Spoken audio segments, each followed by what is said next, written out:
Hola, buenos días. Qué bueno que estás con nosotros en esta celebración de fin de semana en Comunidad Vida y Gozo.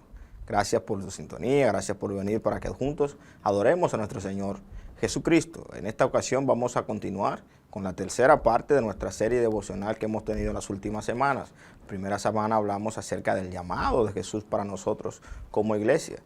Después hablamos acerca de la edificación y hoy vamos a hablar de lo que es el envío. El envío a cumplir la tarea a través de la iglesia, a través de la misión que Cristo nos ha dejado a nosotros. Quiero introducir este sermón o esta devocional hablando sobre una anécdota que otras veces he compartido, pero que realmente me gusta mucho. Es que un hombre dormía en su cabaña cuando de repente una luz iluminó la habitación y apareció Dios. Imagínense aquello. El Señor le dijo que tenía un trabajo para él, es decir, lo llamó y le enseñó una gran roca frente a la cabaña. Le explicó que debía empujar la piedra con todas sus fuerzas. El hombre hizo lo que el Señor le pidió día tras día. Por muchos años, desde que salía el sol hasta el ocaso, el hombre empujaba la fría piedra con todas sus fuerzas y ésta no se movía. Todas las noches el hombre regresaba a su cabaña muy cansado y sintiendo que todos sus esfuerzos habían sido en vano. Satanás decidió entrar en el juego trayendo pensamientos a la mente del hombre. Satanás siempre estaba ahí pendiente para hacerle la vida imposible a la gente. Y le decía Satanás al hombre: has estado empujando esa roca por mucho tiempo y no se ha movido.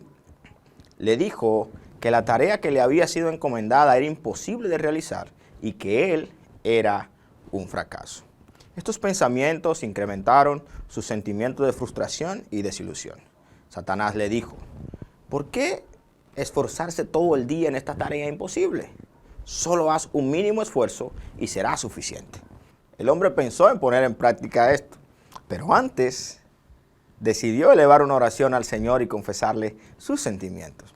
Señor, he trabajado duro por mucho tiempo a tu servicio. He empleado toda mi fuerza para conseguir lo que me pediste, pero aún así no he podido mover la roca ni un milímetro. ¿Qué pasa? ¿Por qué he fracasado? El Señor le respondió con compasión: querido hijo, cuando te pedí que me sirvieras y tú aceptaste, te dije que tu tarea era empujar la roca con todas tus fuerzas y lo has hecho. Nunca dije que esperaba que movieras la roca. Tu tarea era empujarla. Ahora vienes a mí sin fuerzas a decirme que has fracasado, pero en realidad fracasaste. Mírate ahora, tus brazos están más fuertes y musculosos, tu espalda fuerte y bronceada, tus manos callosas por la constante presión, tus piernas se han vuelto más duras. A pesar de la adversidad, has crecido, tus habilidades ahora son más que las que tenías antes. Cierto, no has movido la roca, pero tu misión era ser obediente y empujar para ejercitar tu fe en mí. Eso lo has conseguido. Ahora, querido hijo, yo moveré la roca. Algunas veces, cuando escuchamos la palabra del Señor, tratamos de utilizar nuestro intelecto para descifrar su voluntad, cuando en realidad Dios solo nos pide obediencia en algunos aspectos de la vida que Él quiere que nosotros realicemos. Debemos, partiendo de ahí, ejercitar nuestra fe que mueve montañas, pero que consiste en que Dios, al final, es quien va a hacer las cosas a través de nosotros. En esta fase, Jesús está esperando que nosotros más obediencia que resultados. Y eso es algo que debemos entender en el camino. Tenemos tareas pendientes, pero Dios está esperando que nosotros seamos obedientes para ayudarnos a obtener el resultado. No está esperando que todo resultado va a salir necesariamente de nuestras mentes, de nuestras fuerzas o de nuestras habilidades. El capítulo 9 de Lucas nos narra cómo Jesús, después de llamar a sus discípulos y edificarlos, los envió para que en total obediencia a su misión realizaran el ministerio que Jesús les había puesto en sus manos. Sobre esto, Tom Rainer, en su libro Iglesia Simple, que hemos citado en otras ocasiones, dice: luego de las fases del llamado y edificación, Jesús se volcó el ministerio en sus discípulos. Les proveyó de oportunidades de crecer por medio del servicio. En Lucas 9 envió a sus discípulos a ministrar juntos. Volvieron y presentaron un informe. Quizás Jesús se sentó junto al fuego, dice él, con sus discípulos y escuchó con atención lo que le contaban. Fue un gran momento de enseñanza. El servicio siempre lo es. Sigue diciendo Don Rainer. Más tarde, en Lucas 9, Jesús invitó a los discípulos a participar en la alimentación de los 5,000. Les dijo, denle ustedes mismos de comer. Ellos pasaron las canastas y fueron parte de aquel gran milagro. Jesús, dice él, llamó y edificó y posteriormente envió a sus discípulos. Los colocó de manera estratégica y secuencial en posición de hacerles avanzar hacia mayores niveles de compromiso y crecimiento. Partiendo de ahí, hoy con estos dos escenarios que nos cuentan Lucas capítulo 9, es decir, del llamado de sus discípulos y del envío de sus discípulos, vamos a observar algunas precisiones que nos da Jesús al momento de hacer su ministerio, el ministerio que Jesús nos ha encomendado. Y segundo, ¿cuál será la motivación correcta para hacer cada día lo que hacemos? Hay algunos consejos prácticos para cumplir la misión. Nos dice la Biblia en Lucas capítulo 9, del 1 al 6. Cierto día, Jesús reunió a sus 12 discípulos y les dio poder y autoridad para expulsar a todos los demonios y sanar enfermedades. Luego, los envió para que anunciaran a todos acerca del reino de Dios y sanaran enfermos. Les dio las siguientes instrucciones. No lleven nada para el viaje, ni bastón, ni bolso de viaje, ni comida, ni dinero, ni siquiera una muda de ropa. Por todo lugar que vayan, quédense en la misma casa hasta salir de la ciudad. Y si en algún pueblo se niegan a recibirlos, sacúdanse el polvo de los pies al salir para mostrar que abandonaron a esas personas a su suerte. Entonces ellos comenzaron su recorrido por las aldeas para predicar la buena noticia y sanar a los enfermos. Lucas capítulo 9, del 1 al 6. En el mundo antiguo no había más que una manera eficaz de transmitir un mensaje y era mediante la palabra hablada. No existían los periódicos. Los libros tenían que escribirse a mano y un libro del tamaño de Lucas y Hechos tendría o costaría más de 10,000 pesetas tener una copia en aquel entonces. O sea, era absolutamente costoso y mucho volumen poder tener un libro completo en las manos, por lo que la tradición oral o la oralidad era lo que reinaba para transmitir el mensaje que la gente quería que se expandiera. Pero no obstante, la radio y la televisión no los había ni siquiera soñado en ese tiempo, ni si había nadie imaginado que ese tipo de cosas iban a existir en el futuro. Por eso, Jesús mandó en misión a los 12 discípulos. Estaba limitado por el espacio y el tiempo. O sea, Jesús no tenía tiempo para perder. Sus ayudantes tenían que ser gente que con la capacidad de poder explicar y expresar la misión que él quería dejar en la tierra. Por eso, y para cumplir esa misión, era gente que tenía que andar ligero. No podía andar pesado, no podía andar con demasiado pose ni demasiado tormento caminando. Por eso él les dice, no lleven muchas cosas para ese viaje, no caminen demasiado pesado, el trabajo es arduo, no lleven demasiado equipaje. Eso era simplemente porque el que viaja ligero puede llegar más lejos y más pronto. Cuanto más depende uno de cosas materiales, tanto más atado está a un lugar. Dios necesita un ministerio estable, pero también necesita personas dispuestas a dejarlo todo para emprender una aventura de fe junto a Él. En cuanto a la actitud de los oyentes, si no los recibían, dijo Jesús, tenían que sacudirse del pie el polvo de aquella nación donde no lo dejaran entrar. Una aldea o una ciudad que no recibiera a los mensajeros de Jesús no debía ser obligada a cambiar de parecer, sino que solo debían seguir la marcha, siempre teniendo en cuenta la misión que se les había encomendado. Había rechazado la oportunidad esa nación y había quedado excluida por cuanto no accedieron o cuanto no recibieron el mensaje de salvación. Esto nos deja ver claramente que el éxito de nuestro trabajo dentro de la misión no es medido necesariamente por los parámetros de éxitos que hoy tiene el mundo. sino que se mide observando más bien nuestro nivel de obediencia. Obediencia y apego a la voluntad de Dios. No seremos exitosos solamente porque podamos alcanzar todas aquellas cosas que nos hemos propuesto, sino midiendo en qué tan de acuerdo con la voluntad de Dios esté esas cosas que estamos decidiendo con nuestras vidas. Una cosa del ministerio que Jesús les confió a los 12 se repite varias veces en este breve pasaje que leímos anteriormente. Hay dos cosas que se repiten en varias ocasiones, que es predicar y sanar.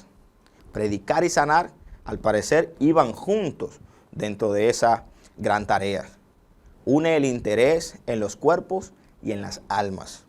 No se trataba solo de palabras, por muy consoladoras que fueran, sino también de hechos. Era un mensaje que no se limitaba a dar noticias de la eternidad, sino que se proponía cambiar las condiciones de la tierra. O sea, no solamente ofrecía el cielo, sino también que ayudaba a que la gente pudiera de alguna manera dar un paso de avance en la realidad que estaban viviendo hasta ese momento. Insistía en que la salud de los cuerpos es parte integral del propósito de Dios como la del alma. Claro, la clave en esto es el balance. Pero Jesús quería asegurarse de que sus discípulos no enfocaran solo una parte de las personas, sino que lo vieran de forma integral, como un ser completo, y pudieran así ayudar en cualquiera que sea la situación por la que estaba pasando la gente. Después de ver los consejos prácticos en este primer punto para cumplir la misión de Dios, entremos directamente a lo que debemos tener en mente, o lo que hacemos es servir a la gente. Esa es la motivación que nunca se debe perder al momento de servir o de aceptar el llamado de Dios en nuestra vida.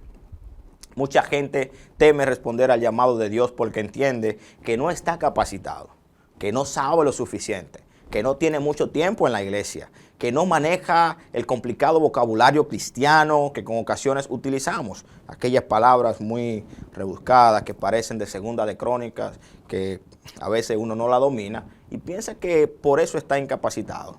Pero eso puede que nos frene a responder a la misión, aunque ya hayamos sido llamados por Dios a cumplir con alguna tarea. En esta historia, Jesús nos deja bien claro que nada de lo anterior, es decir, nada de lo que mencioné, es imprescindible en la mayoría de los casos, porque lo que sí debemos tener siempre pendiente y debe ser el motor que nos mueva y nos muevan los deseos de servir, es tener siempre pendiente el servir a la gente. Para Jesús eso era primordial. Quiero que leamos Lucas capítulo 9 del versículo 10 al 17. Dice así: cuando los apóstoles regresaron, le contaron a Jesús todo lo que habían hecho. Luego él se retiró con ellos sin llamar la atención hacia la ciudad de Betsaida. Pero las multitudes descubrieron a dónde iba y lo siguieron. Jesús los recibió y les enseñó acerca del reino de Dios y sanó a los que estaban enfermos. Al atardecer, los 12 discípulos se le acercaron y le dijeron: despide las multitudes para que puedan conseguir comida y encontrar alojamiento para la noche en las aldeas y granjas cercanas. En ese lugar alejado no había nada para comer. Jesús les dijo: denles ustedes de comer. Pero lo único que tenemos son 5 panes y 2 peces, les respondieron los discípulos. ¿O espera que vayamos y compremos suficiente comida para toda esta gente? Pues había alrededor de 5,000 personas allí. Jesús les respondió a esa pregunta: díganles que se sienten en grupos de unos 50 cada uno. Entonces todos se sentaron. Jesús tomó los 5 panes y los 2 pescados, miró hacia el cielo y los bendijo. Luego, a medida que partía los panes en trozos, se los daba a sus discípulos junto con sus pescados para que los distribuyeran entre la gente. Todos comieron cuanto quisieron y después los discípulos juntaron 12 canastas con lo que sobró. De esta historia debo resaltar, primero, y para que veamos la importancia que pudiera tener para nosotros, que es la única historia de Jesús que es resaltada absolutamente en los 4 evangelios. Empieza de una manera encantadora, con la vuelta de los 12 de su expedición. ¡Cuánta alegría! Le contaban las cosas que habían sucedido. Nunca hubo un tiempo en el que Jesús necesitara más que entonces estar a sola con sus discípulos, quizás para poder escucharlos. Por eso los llevó a los alrededores de Betsaida, una aldea al borde del Jordán, al norte del mar de Galilea. O sea, quiso apartarse con sus discípulos para escuchar las impresiones que ellos tenían de la gran aventura que habían vivido.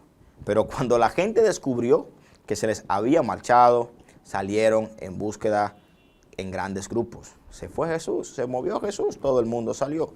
Él les salió al encuentro y les dio la bienvenida. Aquí tenemos toda la compasión divina mostrada por Jesús. ¿Por qué? Porque casi todos nos habríamos molestado, nos habríamos incomodado de que nos invadieran la tranquilidad que tanto nos habría costado conseguir. Sin embargo, ¿cómo nos habríamos sentido si hubiéramos buscado algún lugar solitario para estar con nuestros amigos más íntimos y de pronto se nos presenta un ruidoso gentío con demandas insistentes? Es que algunas veces estamos demasiado ocupados para que se nos interrumpan. Pero para Jesús, la necesidad humana era siempre lo más importante. Caía la tarde, los hogares estaban lejos y todos estaban cansados y hambrientos. Jesús dejó perplejos a sus discípulos cuando les dijo: denle ustedes de comer a aquella gente. ¿Qué podemos entender por esta historia?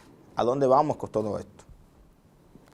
Esta historia pudiéramos sacar muchísimas cosas, pero yo quiero que nos centremos básicamente en estas 3 que voy a enlistar ahora. Lo primero es que Jesús estaba preocupado porque la gente tenía hambre. Sería interesantísimo calcular el tiempo que pasó Jesús, no hablando, sino aliviando el dolor de la gente y satisfaciendo sus necesidades. Jesús sigue necesitando la ayuda de nuestras manos. La madre que ha pasado una parte considerable de la vida preparando comidas para su hambriente familia. El médico, la enfermera, el amigo y el pariente que han dedicado la vida a aliviar el dolor de otros. El reformador y el obrero social que se han consumido tratando de mejorar las condiciones de vida de hombres y mujeres, han predicado sermones muchos más efectivos que muchos grandes predicadores que hemos tenido en la humanidad. No solamente predicando grandes sermones podemos presentar a Jesús. Para Jesús también las buenas acciones eran parte del mensaje divino que Él quería dejar con la gente. Segundo, la ayuda de Jesús era generosa. Hubo de sobra para todos. No fue un chin, hubo de sobra para todos. El amor no escatima las cosas para que haya lo justo y nada más. Así es Dios. Cuando se siembra un paquete de semillas, es corriente que luego haya que quitar y tirar más plantitas que las que se dejan en el surco o las que se dejan sembradas. Dios ha creado un mundo en el que hay más que suficiente para todos si estamos dispuestos a compartir. Por eso, en Comunidad Vida y Gozo, por ejemplo, todos nos ensuciamos las manos para servir en amor, mientras damos la milla extra y nos importan los detalles en cada uno de los casos. Es la importancia de pertenecer a una comunidad. Es la importancia de poder estar juntos, es la importancia de poder seguir creciendo, porque las cosas que Dios hace son más que suficientes, no solo para nosotros, sino también para poder ayudar a la gente que están fuera. Tercero, como siempre, hay una verdad permanente en lo que sucedió aquel día. En Jesús se suplen absolutamente todas las necesidades humanas. Hay hambre del alma. Hay en todos nosotros, por lo menos a veces, una ansia de encontrar algo que valga la pena para dedicar la vida. Nuestros corazones están inquietos hasta que encuentran reposo en Él. Sin embargo, hoy la Biblia todavía sigue diciendo en Filipenses capítulo 4, versículo 19, y este mismo Dios que me cuida suplirá todo lo que necesiten de las gloriosas riquezas que nos ha dado por medio de Cristo Jesús, y esto hasta en los desiertos de esta vida. Jesús siempre estará pendiente, no de una necesidad, no solo de las necesidades espirituales, sino de todas las necesidades que pueda haber en nuestro contexto. Jesús quiere utilizarte a ti para ayudar a otros a salir de las necesidades que puedan tener. Él quiere utilizarte a ti para que otros puedan ser encaminados en la fe. Pero vuelvo y te repito, no solo a través de grandes predicaciones, no solo a través de grandes acciones espirituales, sino también a través de pequeñas cosas, de pequeños actos de compasión, de pequeños actos de ayuda a todos los que estén en nuestro contexto. Para llevar, quiero animarte a que conozcas los espacios de servicio que hoy tenemos en nuestra comunidad Vida y Gozo. Segundo, si has sido inquietado por Dios en medio de estos conversatorios que hemos tenido en estas 3 semanas, quiero decirte, entrega tus miedos al Señor. Pídele que te ayude a encontrar el camino, que te conduzca a Él, y Él lo va a hacer.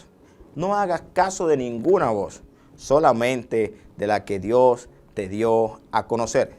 Sobre ella, mantente firme, porque su palabra es lo que nos sostiene y nos da descanso, seguridad y esperanza.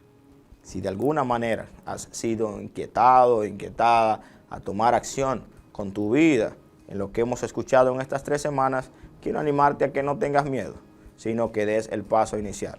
Y Jesús estará dispuesto a utilizarte para ayudar a otros a cambiar también su vida. Dios les bendiga.